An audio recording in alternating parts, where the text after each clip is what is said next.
Welcome, everyone today. Good afternoon or good morning to you, depending where you're at. Welcome to the very first Voice of the Microsoft Partner for 2024. We took a little bit of a break, so we're really happy that everybody is here today to listen to this great session. So we got a great session today with one, in my opinion, one of the most respected executives that I know at Microsoft, and who you know as the great stepma. Just in case you know, if you don't know her by stepma, you know her by Stephanie Martin. But she's going to come in here and she's going to give us some great things to talk about today. So, many of us are wondering, what goes on as a managed partner, right? And I think there's, or what tiers of managed partners are there, right? And then lastly, I think many of us also think about, well, what does it take to be a managed partner or become eligible to be noticed to become one? And so today you're going to leave with a lot of that great information that you can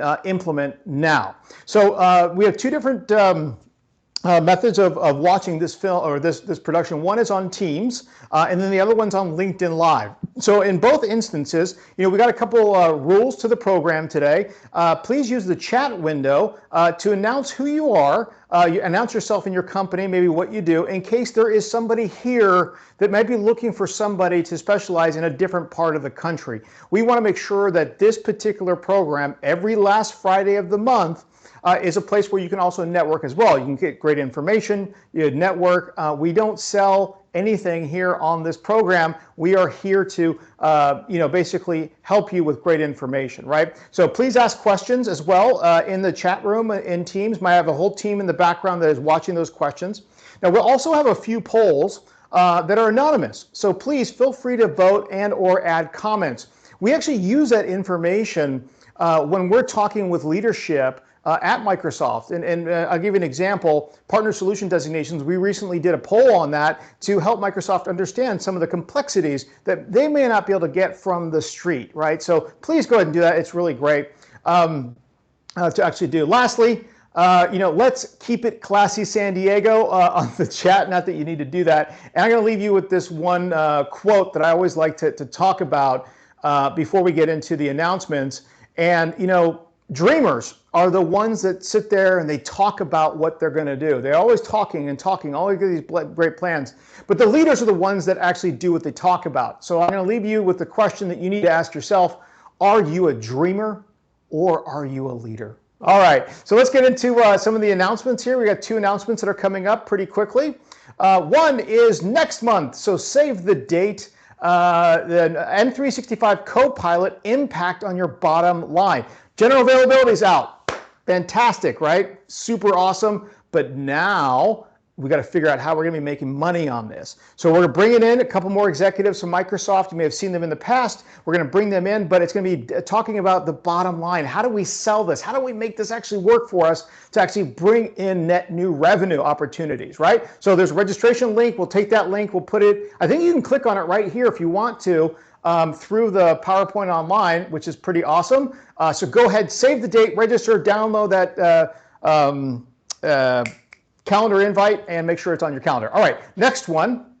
If you happen to be in the SoCal region, on February 8th and 9th, we have this thing called SMB Techfest. It is not my thing. It is actually Dave Seibert's program, but it is great. And if you're in SoCal, come take a look at it. It's all day, security, sales and marketing, leadership. I'm actually going to be speaking there. I'm going to be speaking there on content syndication. So if you want to come and learn about the specifics on how to make content syndication work for you, there's a whole different methodology behind it. It's not just what everyone's talking about. We know the psychology behind it, and we're going to give you some great tips to come away from that. So please RSVP there. You can go to smbtechfest.com/go/innovate. Really simple. We'll go ahead and post that once again, but you can go ahead and click in here right away or copy that and send that out. Actually, my team, can you copy that and put that in the chat window, please, for everybody to be able to take a look at? All right. Those are our announcements. Let's head on over to the agenda. So we already talked about welcoming to you the first part of 2024. We're going to get right into the fastest Microsoft minute with Kevin Hahn here in just a moment. Then we're going to get right into a day in the life of a growth partner. Now, we're going to do 5 questions, okay, to start. Then we're going to take a little tiny break just for coffee and a reset, and we're going to get into Tyler's Tech Talk. He's another one of he heads up our learning team here that works very closely with Microsoft. He's got a couple of announcements he wants to say, and then we'll get back into the last 5 questions that we have with Stephanie. So it's going to be a lot of the content, but we want to bring you always some cool stuff that we can. So let us know what you think on that. Very good. Oh, looks like Scott May just want to give a plug over to Stratus Cloud Alliance. They're a great partner that we partner with. If you're a Dynamics partner or a partner looking to do CSP, go for it. Talk to Scott. He is a great advocate, a great person. Just can't say enough about how he runs that business. Really, really. And after you speak with him for about 30 minutes, you'll understand how I feel about him. So awesome. Very good. Okay, let's go ahead and get over to the fastest Microsoft Minute with Kevin Hahn. Kevin? Hello, everyone. Hello, Sherman. Hi, Stephanie. Welcome to the Crancer Group's Tech-tastic Microsoft Minute Update. Once again, I'm Kevin Hahn, your source for the best Microsoft news this side of the digital divide. Today, we're diving deep into the world of Microsoft partner benefits. But don't worry, this isn't like showing your grandmother how to use her flip phone. We're about to make these business benefits sound as exciting as a roller coaster with Wi-Fi. Picture this. Microsoft is your trusty sidekick, committed to providing partners with the resources they need. Microsoft's got your back, especially when it's cloudy outside. You also know you have nothing to worry about because Microsoft's data security is tighter than the lid on a pickle jar. So the big reveal, new partner benefits packages. These puppies are packed with more goodies than a kid's Halloween candy stash. We've got products, support, and advice that makes Batman's utility belt look like a fanny pack. So drum roll, please. I'm about to break down these new partner benefit packages like Tom Petty singing, a breakdown, go ahead and give it to me. But before I do, hold on to your O handle in your car because we've got not 1, not 2, but 3 new partner benefits packages. So are you starting small? Go for the partner launch benefits. They're like a delicious appetizer of the benefits world, perfect for kicking off your tech journey. As you grow, graduate to the partner success core benefits. It's like upgrading from an e-bike to a Harley. You know you'll get more features and support too. So look, if you're ready to conquer the tech universe, the Partner Success Expanded Benefits is your spaceship to supreme Microsoft's excellence. It's got everything but the kitchen sink and glowing potential like neon signs in Times Square. So here's the kicker. You can mix and match these little packages like universal Tupperware. So go on and build your benefits empire. Build a tech utopia themed sandcastle with unlimited Azure credits. Speaking of which, you know, some people say Azure, some people say Azure. I think with Microsoft's flexibility, it should be called As You Are. Get yourself a solution partner designation and specialization. Talk about nitrous on an 18-wheeler. So to conclude, it's time to break out your pocket protector, people, and explore these incredible new benefits. You know they aim to have you living like you're on a Microsoft IV drip. So soak up the new offers next month. And treat it like a never-ending buffet of tech awesomeness. So that's it for this tech-tastic Microsoft Minute Update, bringing you the latest and greatest on everything Microsoft, brought to you by the Crancer Group's Voice of the Microsoft Partner Monthly Series. Remember, stay keen in the world of technology because it can always be unpredictable as a squirrel jacked up on 5-hour energy. Stay tech savvy, everyone, with the Crancer Group and Microsoft. The future is as bright as the pixels on your screen. All right, Kevin, that was very good, very good. Lots of energy. We like that. We get some good stuff from that. All right, so let's dig into this. So Stephanie, welcome to the program. Thank you very much for coming on today. Really Thank you for having me. Yeah. Great to see you. Good to see you too. Good to see you too. So, we're very fortunate to have you. So, I think the very first thing, so for folks that don't know you, I was thinking, why don't we kind of give us a little background, a little bit of your background, and maybe some of the stuff that you've been working on, or worked on at Microsoft, and or this new program. Oh, actually, we'll do that next. But, just kind of what your role is here at Microsoft. Sure. Yeah, I recognize a lot of the names on the call. So great to virtually see everyone again. some of you, it's been a few years, but for those who I'm not familiar with, my name is Stephanie. I am the growth portfolios lead for GPS Americas. I've been at Microsoft for a period of time now, and many of you may know me from my very first job at Microsoft, where if anyone's familiar with the partner investment engine, affectionately known as PI, I was the creator of it. So my first job at Microsoft was handed 16 different incentive programs on 16 different platforms with 16 different rules. And my first job, I was like, why don't we just put it on one platform, guys? And everyone thought I was a genius.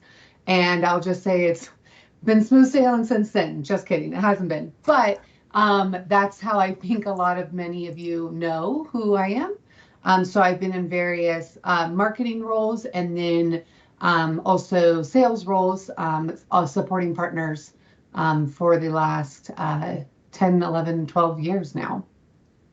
Awesome. And then you also run I don't know if it's a women in technology group, but you do have something. You want to just talk a little bit about that?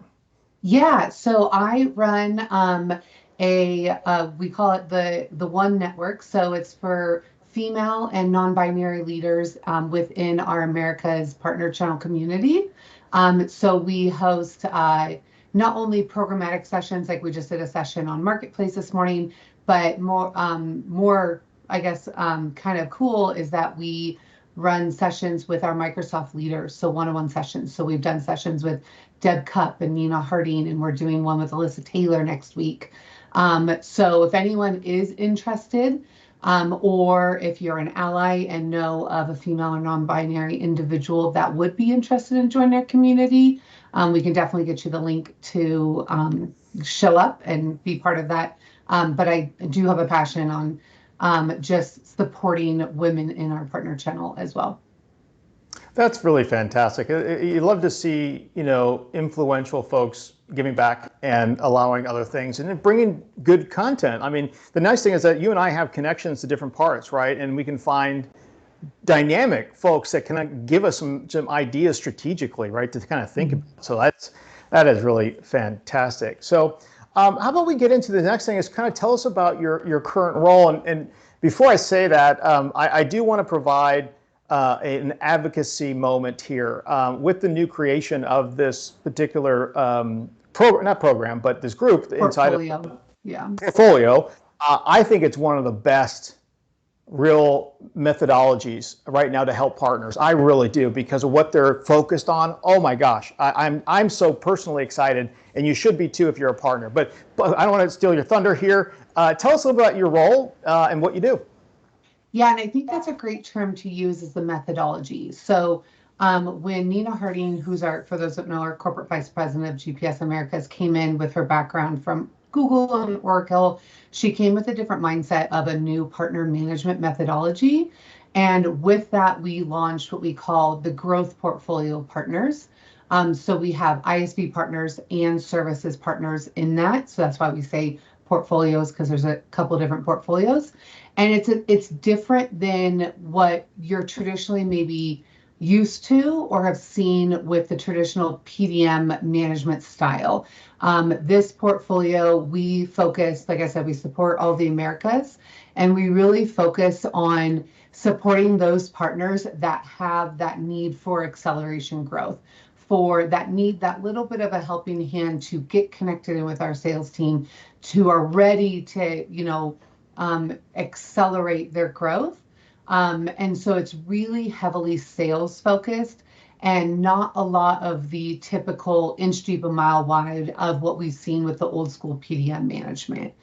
So it is a new methodology that we are, like I said, testing out in America, as I fully anticipate it to roll out globally, maybe next fiscal year.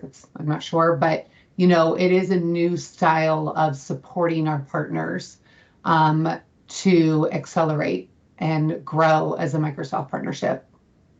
That's really fantastic. And I think, as we manage a few partners that are in that program, so we're intimately aware of the things. And what I found right from the get-go, and I think this is this real value that, and if you're a growth partner here, you may have already seen this, but if you haven't, the methodology behind co-sell and finding people to, like executives at Microsoft. That's always been an issue, right? We've always, as partners, like, I want to sell with Microsoft. I hear that every day from everyone saying, can you help me get in with Microsoft? And you're like, yeah, but there's things you have to do, right? But this model is really like focused on the sales part. Okay, how do we sell that? How do we get that in touch? And we'll get into the details here in a minute. But there's one thing to think about from my perspective, that is so valuable because it was really on our hands as a partner or in the partner community to try to figure out how do we navigate.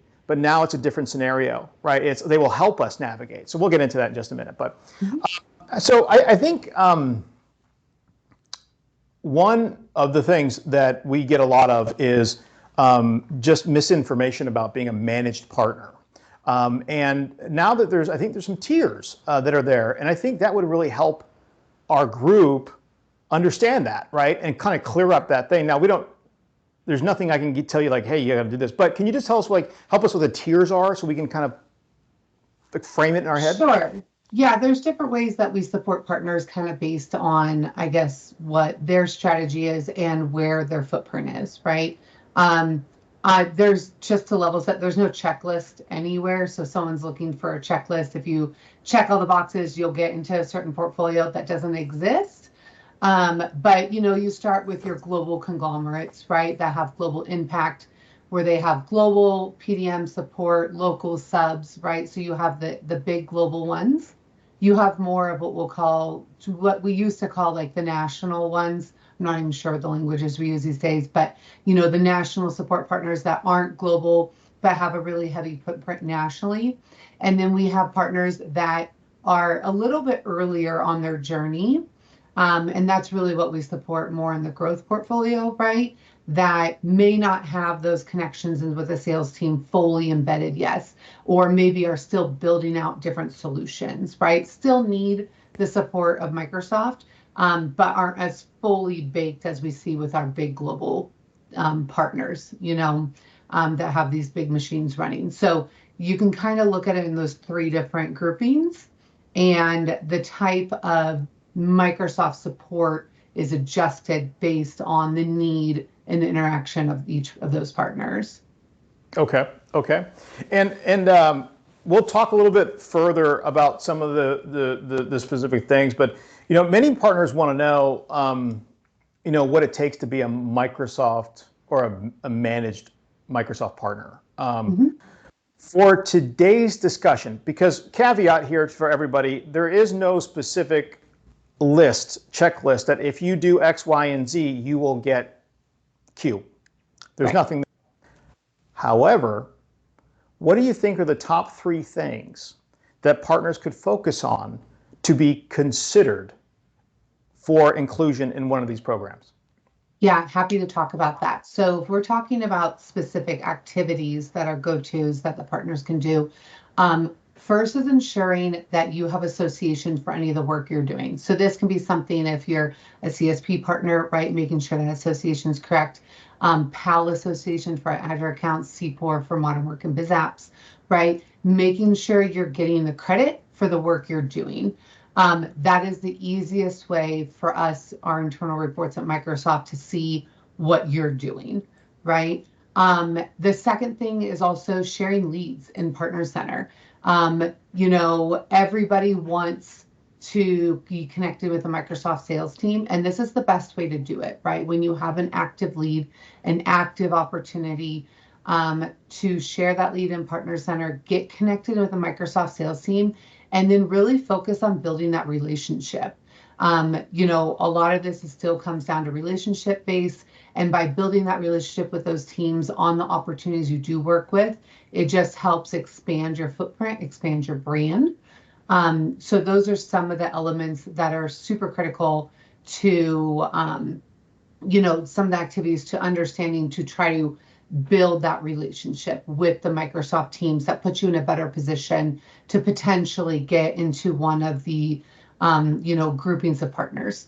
If you're an ISV partner, making sure you have a solution on the marketplace and that it's transactable and that you are transacting solutions through the marketplace when applicable, right? When your partners want to, or excuse me, when your customers want to. Marketplace is the way of the future. I know we're going to talk about that a little bit later, but you know, it is where Microsoft is headed. And so if you're on the beginning of that wave, right, it just puts you in a really great position to be successful. Wonderful, wonderful, wonderful. That's really good. And you know, we have a methodology for, you know, for the partners that we work with. It's a 1-year program actually, because it takes a while, but it's systematic. And the way that we look at it, just to kind of like give you like both sides of it, is we look at it as one, we help the partner first of all get into Partner Center, clear all that up, making sure they're signed up for all the right programs. That's like tables. Okay, we do that. Next is we help you identify through our technical readiness questionnaire what partner solution designations that are appropriate for you to get. And then we actually put together a plan to get them, right? And that takes 2 to 3 months to making sure that you get that. Our next piece of advice is you have to get a specialization. Okay, you have to get that. That is, I think, table stakes to working with Microsoft sellers, because you become part of a very exclusive drop down that allows sellers to be able to find you and look at you with the other 20 people that have a specialization. Think about that. Next, co-sell ready. We help our partners then put together these co-sell ready type of offers in the marketplace, and we verticalize them, right? Because that's important. And then lastly, we install a go-to-market campaign of actually, okay, now that we have all those things in place, we are a vetted Microsoft partner. We actually have done all the things that Microsoft wants to know. Especially, you got to think about this. The seller that you're wanting to talk to, they're thinking of a safe bet. Okay, they want a partner that they know uses the cloud adoption framework, okay, for implementations. They want a partner that they know they can depend on, right? And for you to be able to show it, you can't just say, hey, I'm the best, because everyone says that. But if you got to go through the partner solution designation, advanced specialization, that's showing, because there's an audit inside of there, right? And showing how you align with Microsoft. So that's our methodology. And we think that that is the plan. That's the plan. That's how you get there. At least we're getting good feedback from leadership. Like, yeah, Sherman, that was right. But that's how I would look at it, as the keys to the castle to really make this really work. And I also like what you're mentioning, Stephanie, on the like as a growth partner in here, the leads, putting in co-sell leads. That is so important, right? Because now your PBMs, right? PBAs are what we call the support model within the growth portfolio. Yeah. Yeah, they're tasked. So after you take a co-sell ready, a referral you put in there, they're tasked to actually go find the AE for you and set up the call. Yeah, but in order for you to do this, this is a little secret that we have that we'll share today. You need to have 3 pieces of media to share with that potential seller. You got 60 seconds, okay, to impress them when you get a hold of them. Okay. 1, you need to have an infographic just in case they don't like to read. They can push play. It shows you who you are and what you do. Second, you need to have a 1-pager because, hey, you want them to maybe download that and put that on their screen just in case. And third, you need a PowerPoint, 5 slides maximum, so that you could explain what you do. Now, what you do that's going to help them retire quota, satisfy this, MAC commitment, whatever. You need to have those 3 things ready to give because you're building a go-to-market campaign for sellers too. They need to know who you are. How do you raise your elevation? Because the last thing that anyone wants to do, including us, is get on a random 1-hour call and then find out it's a total waste of time, right? If you can help somebody understand stuff quicker, faster, get prepared before that, wow, things change. All right, let's go ahead and I just want to give everyone here a nugget, like a nugget takeaway. If you take nothing else away from this, I want to give you one thing. So when you share a lead in Partner Center, you fill out all the fields, and there's a section where there's these buttons, and the buttons start with no help needed, general other, and then there's like 5 other ones.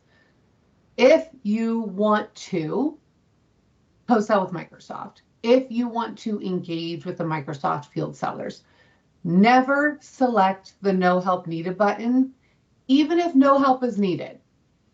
what it does internally in our tools, we see the lead, but it doesn't require the Microsoft field sellers to take an action, reach out, get on the phone with you. It tells them, hey, this is a partner-led lead, which is great, but I don't need to interact with you.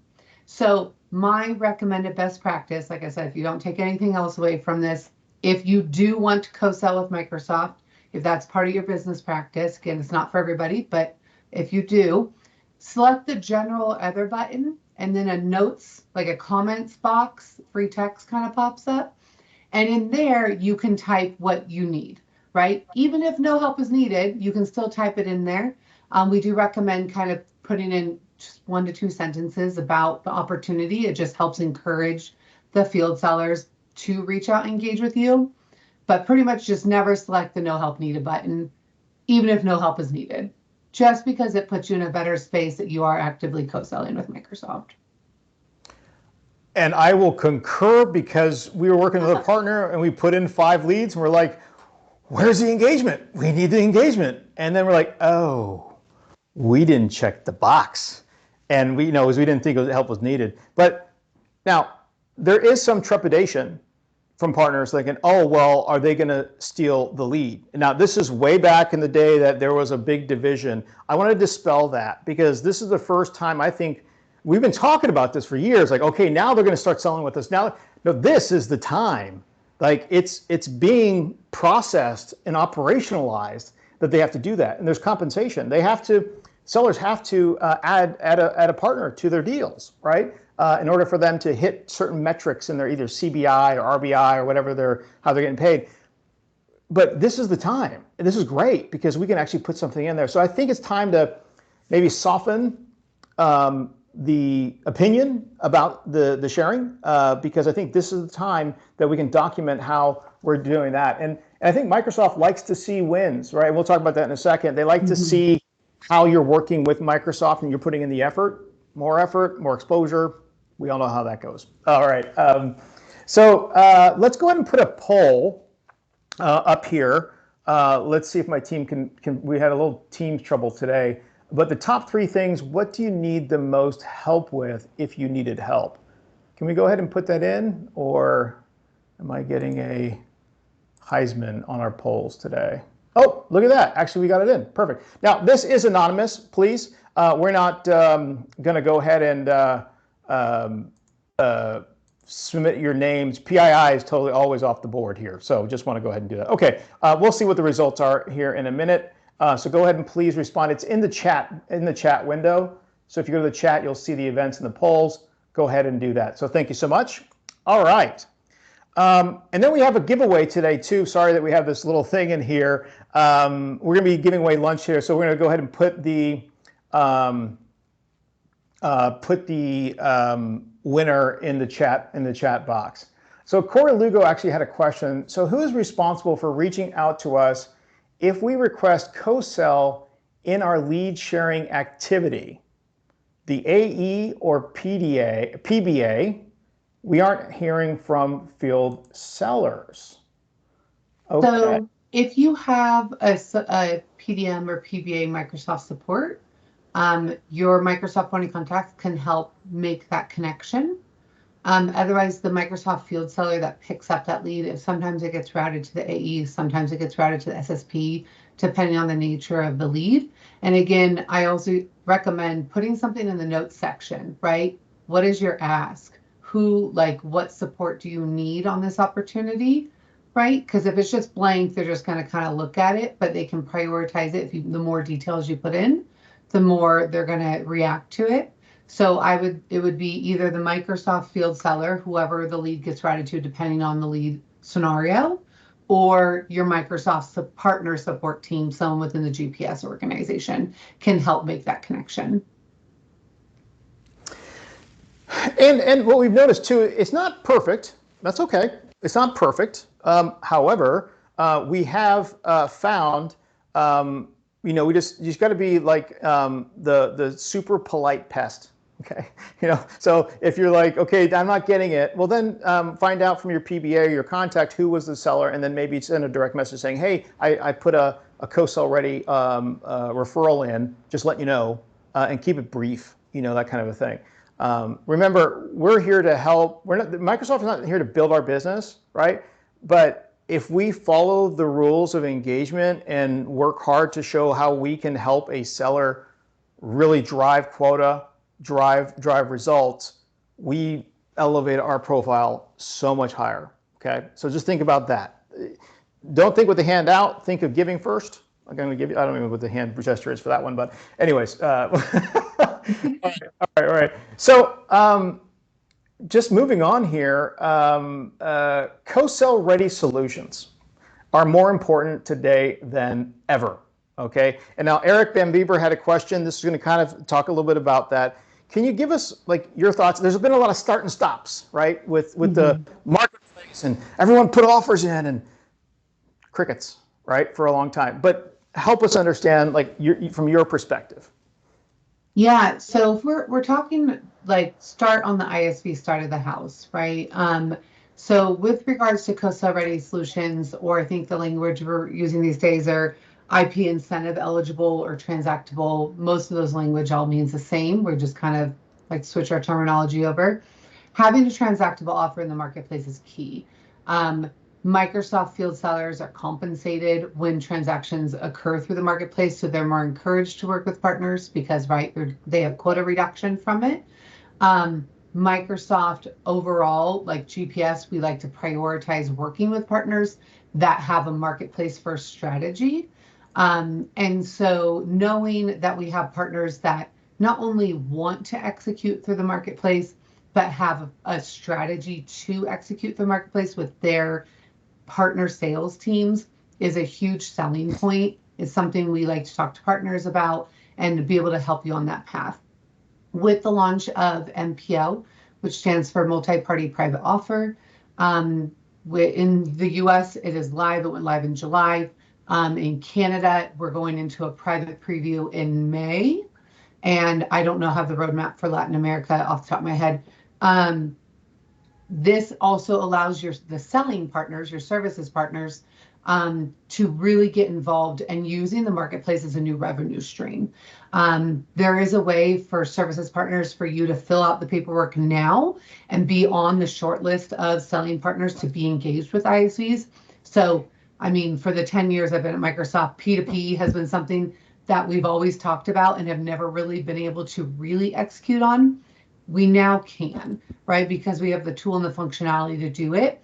And for the services partners on the call, if you fill out all the paperwork and get on that short list now, that way when you are engaged in a customer opportunity, it's not delayed by having to do all the paperwork and then, execute on it. So there is really great motions in place for ISV and services partners to work together to execute through the marketplace. And putting consulting offers, I think they call them managed services offers through the marketplace for a services partner, and then a number of options for the ISV side of the house to publish offerings as well. That's great. And maybe this kind of dovetails, but like if you're an ISV, IP transactable is the holy grail for you. Would you mind just talking a little bit about what that is and then the MAC commitment, maybe to kind of help them understand that? Sure. So the IP incentive eligible / transactable, that language there, it's kind of steps you have to take to make sure your solution's valid. So you have to add in some marketing collateral. You have to do an audit check of or the tech team gets involved just to check the solution build. And really what it is kind of a checks and balances that Microsoft just double checks everything to make sure that the solution is configurable for the customer on the end, right? So once it's transactable, it's kind of a one and done. So what we really see as the best practice, a lot of ISV partners have their public offering as a transactable solution. Many of these are listed at $0 or like $1, because what happens is when they have a customer engagement come in, you can create a private offer that sits behind that public offering with the custom dollars and terms and solutions and timing that makes it custom to that customer. And so it's really great to get that one transactable off, or based on how many solutions you have that going. And then that way you can just create private offers on the back end. What was the second part of your question, Sherman? I forget. The MAC, MAC. MAC What commitment. is MAC, and why is it Yeah. important? So MAC is an acronym for Microsoft Azure Commit to Consume. I think I got that right there. So it is some customers, primarily enterprise accounts, sign a discounted rate for Azure consumption, right? So X dollars over X many years, a commitment that they will consume that much Azure in that time period. Every agreement is custom, custom terms, custom pricing, custom dates. And so a lot of the enterprise customers have a propensity that they want to purchase through the marketplace because they have this separate dedicated budget to burn down their MAC agreement, utilize that budget they've already put in place.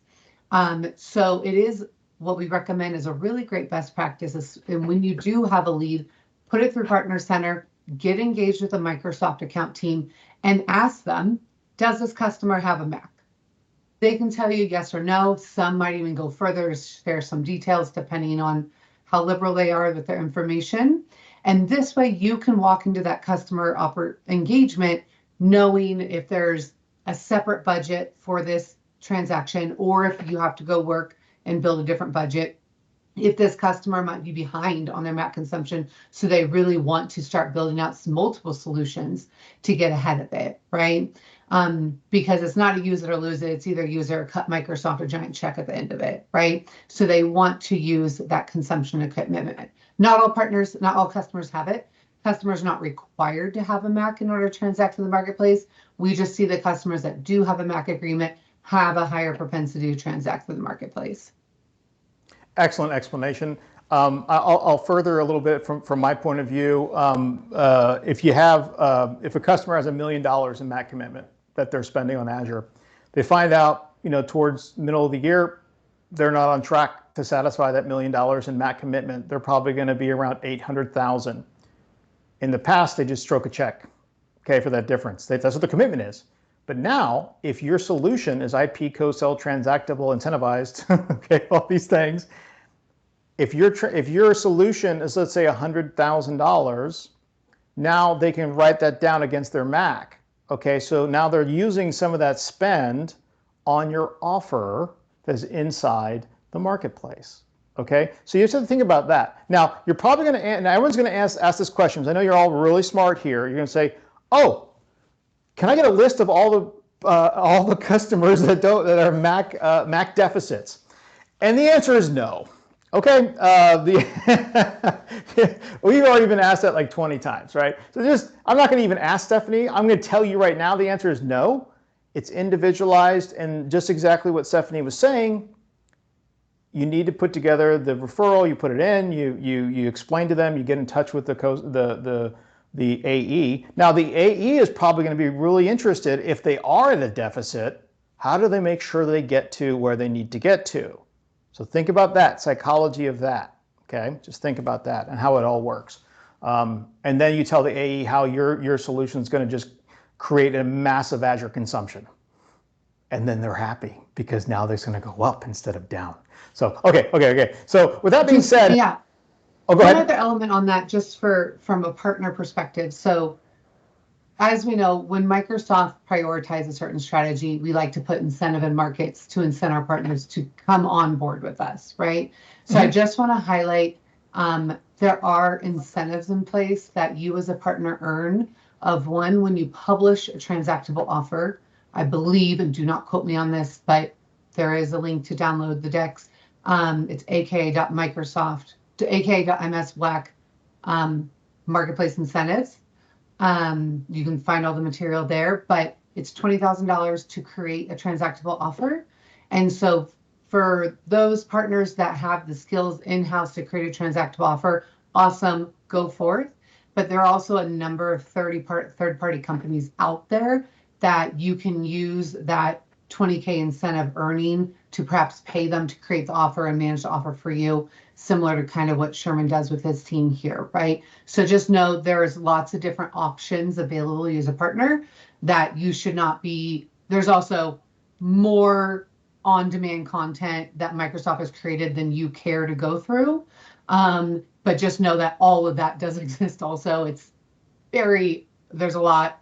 But so there's that. And then also when you do each transaction, there's of course a cap, but each transaction you do earn an incentive. I believe we're at 10K right now per transaction, which really turns into a great opportunity for you to start to coach your sales teams. Perhaps putting a spiff in place with a portion of that 10K incentive, so that way you can really create a really great motion to encourage your account teams to learn the marketplace talk track, learn the pitch deck for both you as a partner and for the end customer, and really just kind of become skilled on that. So that's some of the coaching I provide to the partners that are in the growth portfolio on how to really accelerate your marketplace sales. That's worth a couple $1,000s just right there to understand that. I mean, gosh, you can't seem to get that advice when you go through links. All right, so that's kind of why, this is great stuff. All right, let's transition over to Tyler. Tyler Wheeler is a lead of our learning team here. He teaches all the level 400 Azure immersion workshops for us. So he's going to have a little tech minute here that he's going to go ahead and talk about. Tyler, why don't you go ahead and take it away? Yeah, thanks so much, Sherman. Thank you, everyone for joining us today. My name is Tyler Wheeler, and this session is called Tyler's Tech Talk. Go figure. But really what I wanted to talk about today are, all of us are aware that Copilot is now available for all businesses of all sizes, no seat minimum. Fantastic stuff. We're super, super excited about that. But there are some other announcements that actually came out with that I want to highlight real quick for some new features actually coming to, or actually already here in Copilot. First off, we have the free Copilot mobile application. And as you can see it right here in my camera, it is available now in the Google Play and Apple app stores. So the Copilot mobile app includes the same capabilities of Copilot on your PC, including access to GPT-4, DALL-E 3 for image creation as well, but the ability to use those images on your phone and then chatting with Copilot. So really, really awesome. Copilot on the go. Second, we have Copilot GPTs. So Microsoft is rolling out certain GPTs here that kind of let you customize the behavior of Microsoft Copilot on a topic that's particularly, interesting to you. Right now, there's like vacation planning, cooking, things like that, fitness. But you're going to start to see more topics available to Copilot, really helping you just actually, better communicate with Copilot and actually get the results that you're looking for. And lastly, what we're going to be seeing here soon is Copilot actually inside of the M365 mobile app. So you can take the power of Copilot on the go. On your mobile phone, you can be able to create Word documents using Copilot, respond to emails, as well as creating PDF documents, for example. So really, really exciting stuff here with the announcements of Copilot, and these other things here that may have gotten lost in the weeds. So I wanted to bring those to everybody's attention here. So I'm going to turn it back to you, Sherman. And I really appreciate everybody. Stay safe and have a great rest of your day and weekend. All right. Thank you, Tyler. Thank you very much. Really appreciate that. Very, very good. Very, very well done. Copilot being the soup du jour right now. Let's see. We have a poll here, I think. Do you need, so the poll will be coming up here, should be in the chat window. Do you need assistance creating a plan to be considered for Microsoft partner status? The idea here is, do you need assistance in understanding what you need to do? So go ahead and vote there. No problem. We'd love to hear what your thoughts are. So thank you very much. Okay, next, let's get into, this is a great question. How important are SPDs and specializations in today's partner ecosystem?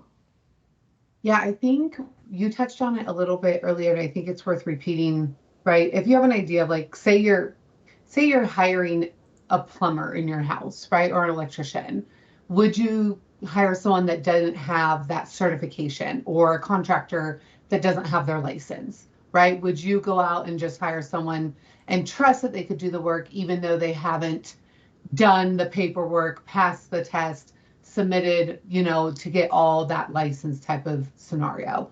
Most likely not, and that's similar the way we can kind of approach looking at specializations. Specializations are the exams, the proof with your revenue that you've done work with customers, and the certain other criteria, certifications requirements. And that's pretty much how Microsoft looks at it, right? So our field sellers have hundreds of thousands of partners they can work with, right? And in order for them to know which partners essentially are licensed contractors to work with, right, that have the specialization in that certain solution, have the expertise with customers, have done customer wins, right? Essentially have proven to be experts in their field. That's where that specialization comes in. And that's how our field sellers want to work with select partners, because it's been a proven track record. So it is really important.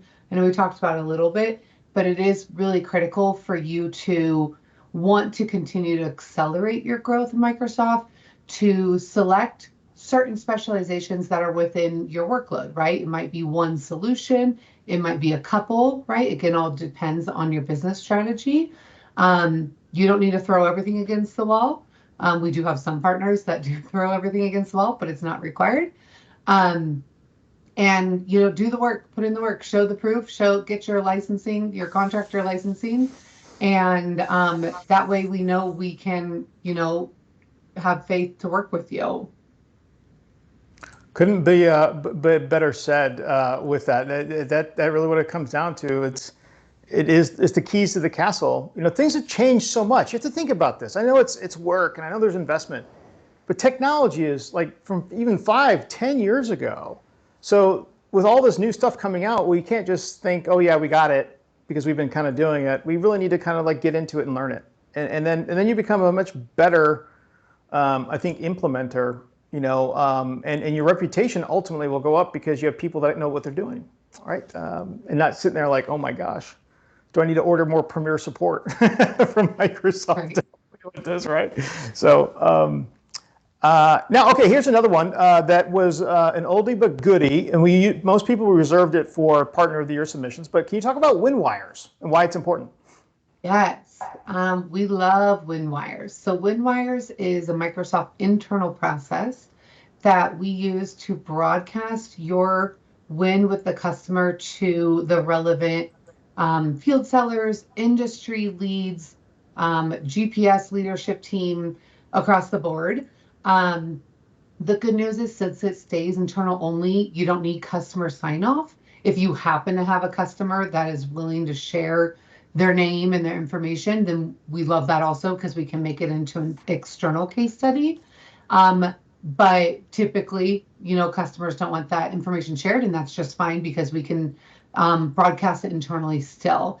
I want to give a really great example of how impactful Windwires are. So we encourage Windwire submissions a lot within the partners with my portfolio. And we had a couple of partners submit Windwires 1 month. And Deb Cupp, as you can imagine, our president of Microsoft America. So she is responsible for every employee within Canada, US, and Latin America, field sellers, GPS teams, industry leads, specialists, everything, right? Any employee that sits within one of these subs. And she does a quarterly all hands, as you can imagine, internally. And during her session, she highlighted the entirety of the session. She highlighted 2 partners. That was it. And those 2 partners that were highlighted were my partners. So I was pretty excited by that. But is because they submitted a Windwire. We were able to highlight these 2 partners with every Microsoft employee that sat within the Americas on the win that they did in their solution because they submitted a Windwire. Now that's pretty cool impact, right? That your name got sent to every single field seller, every single employee within Americas, because you told us that you went and did a win with this customer.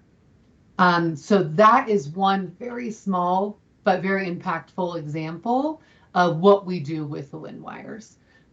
We have newsletters, we have co-sell days, we have all sorts of different ways that we broadcast that once you submit it in. And so we do highly encourage telling us about your wins, because while we like to, rely on our data. Sometimes our data is not perfect. And so and we like to hear the story. Was it compete? What was going on with this customer, right? So give us the story and we'll talk about it. That's excellent. So there's two different Windwire links. Reach out to us. We're happy to give those to you. One for ISV and one for more traditional SI type of MSP SI integrations. And I think that was recently figured out, because the ISV one didn't always work, right? So that's good. Reach out to us. We'd be happy to just give it to you if you need it. Let's see here. Actually, Corey Lugo asked, do the field seller, and I can kind of answer this. I just want to just see this here, but do the field sellers see any list of specialized partners? And what I was basically saying was, yes, they do. If you're on a specialization, when they do the drop down, it's just highlighting the partners that actually have a specialization.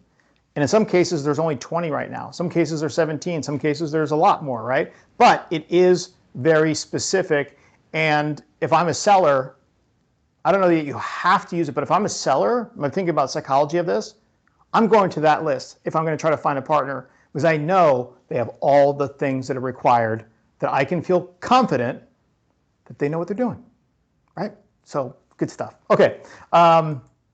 We already talked about what's the best way to maximize the relationship with their PBA. I think that was the referral center, correct? I think that's the really Yeah. that, or maybe, yeah. Anytime if you have an assigned Microsoft point of contact, right? PDM or PBA or another 3-letter acronym, make sure you have regular cadence with them. I also recommend that for any of our programs, right? Again, if we're talking about Marketplace, once you have a transactable offer published in the Marketplace, you get assigned what we call a Marketplace Enablement Manager. And this is the person that's responsible for you to take advantage of all the benefits you earn with putting a transactable offer in the Marketplace. I know we talked a little about incentives, but we talk about like all the other benefits, such as Azure credits, GTM benefits, like webinars, press releases, etc. This individual is responsible for you to use all of those.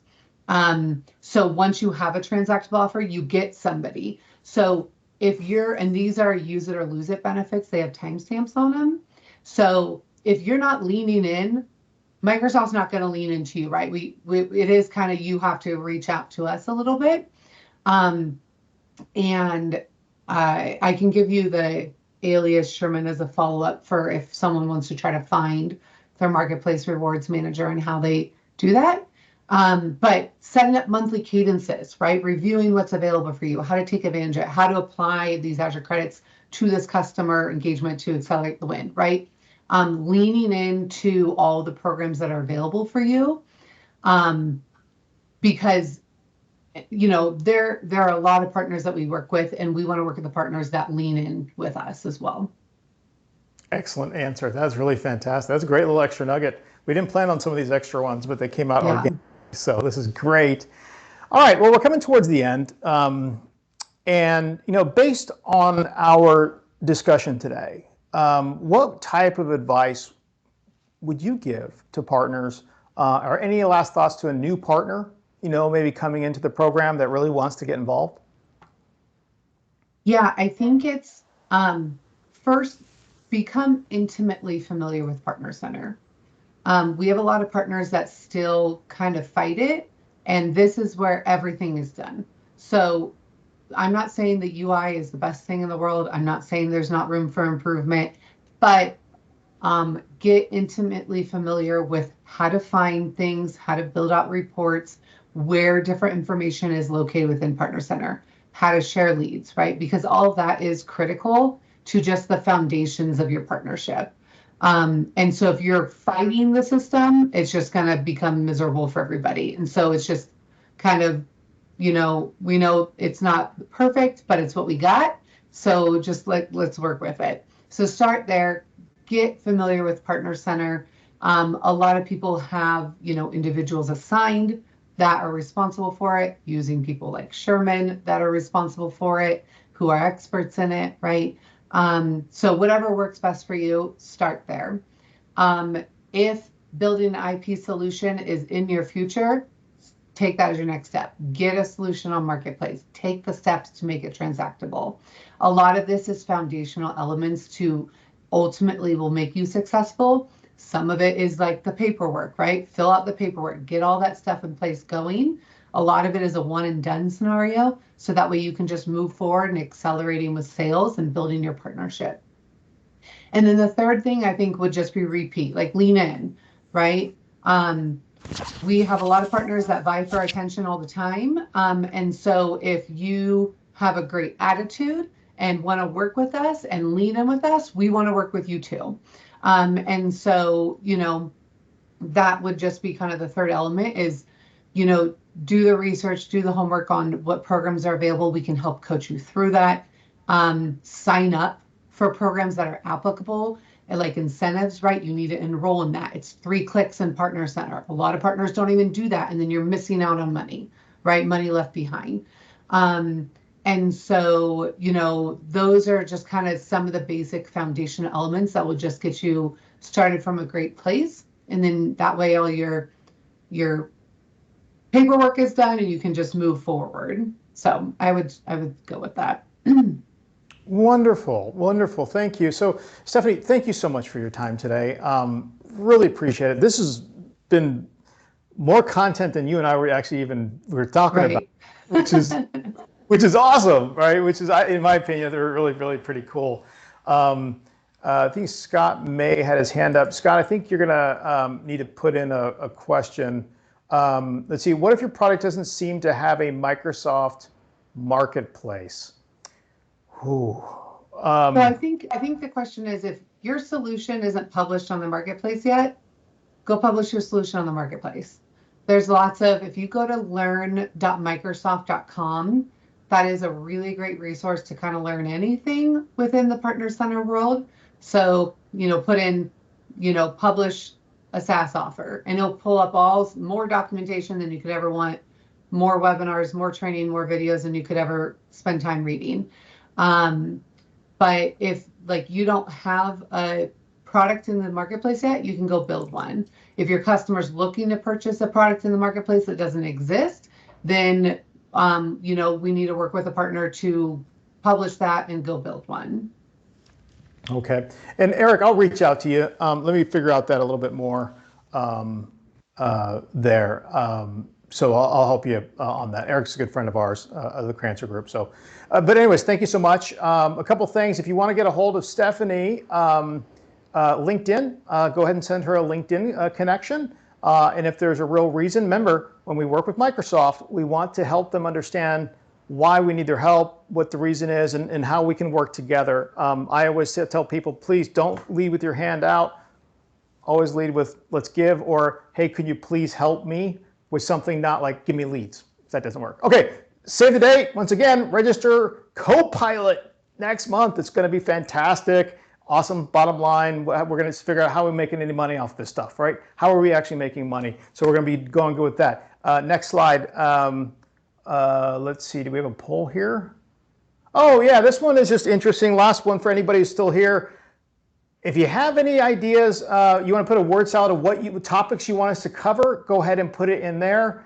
Otherwise, we are going to land the plane. If you ever need to get a hold of me, here's my contact information, or my brother, who's our Chief Operating Officer, Richard Crancer. You can just rcrancer at Crancer or at Crancer.us. Anyways, thanks everybody. Really do appreciate this. We're landing the plane right on time. Thank you again. Have a great afternoon. Have a great week. We'll see you next month. Last Friday of the month. Talk to you later. Bye-bye.